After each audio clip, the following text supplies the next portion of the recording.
Unequipped, Teaching Reading Enrichment with No Materials by Allison Lewis. Transferring to a new district this school year started off like the last 14 years. I got keys to my new classroom and tried my hand at transforming my square into a science class.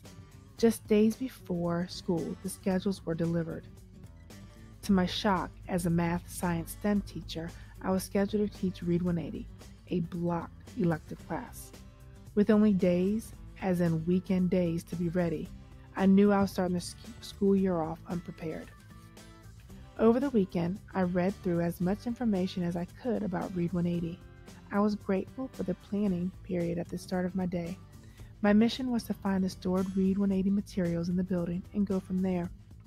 The first day of school was here, and there was absolutely no Read 180 resources in the school. I was left to start this class just as clueless as the students. I did, however, get my class roster and have a small classroom set of kids ready for a new school year. Once the excitement from the first few days wore off, I was stumped as to how I should proceed.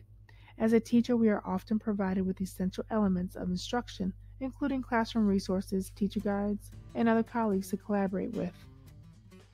Thankfully, as a graduate student of UVA enrolled into the Introduction of Instructional Design, I was able to have a guide to not only create my reading course, but to have an opportunity to use my own situation for instructional design.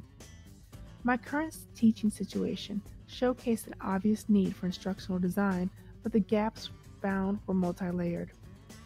To begin, the instructor was unqualified in the subject matter, and there were no materials in the school district.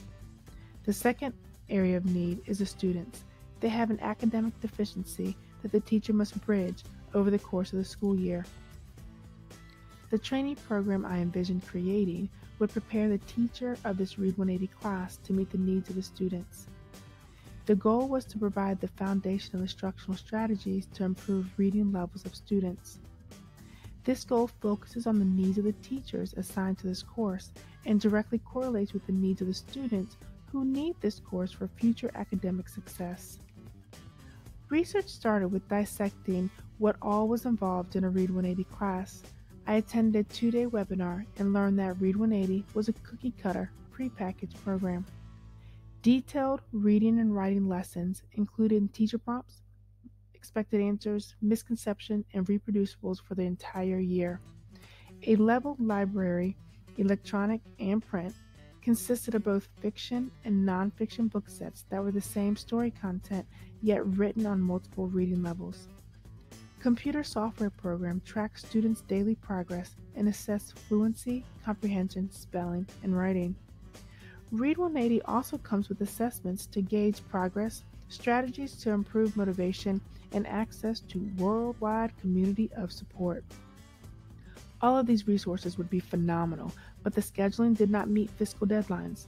For an undisclosed amount, a truck could deliver an entire Read 180 curriculum. But based on my research, the Read 180 class was demoted to Reading Enrichment. I started researching not only strategies for my class, but ways to train future teachers in my position. The complicated part of the instructional design was determining the best fit strategies for my students while keeping strategies for the training program broad, yet still focused. Before diving into the realm of reading intervention, I referred back to my Read 180 notes to pick out 3 areas to concentrate: how to assess reading levels, best research-based instructional strategies for reading improvement, and tools for assessing student progress. Even though our district does not have classroom materials, they do hold the computer license for assessing reading levels as well as computer software program for daily use. Having checked off 2 of my focus areas, I was left with finding instructional strategies for reading improvement. My first few days of research resulted in endless articles focused on elementary levels. It was imperative that I honed the middle and secondary reading interventions. The most influential article was Response to Interventions with Older Students with Reading Difficulties. This article expressed the vital need to know what each student's background uncovered academic history that led to low reading levels. As found with Read 180, individual programs were recommended for each student.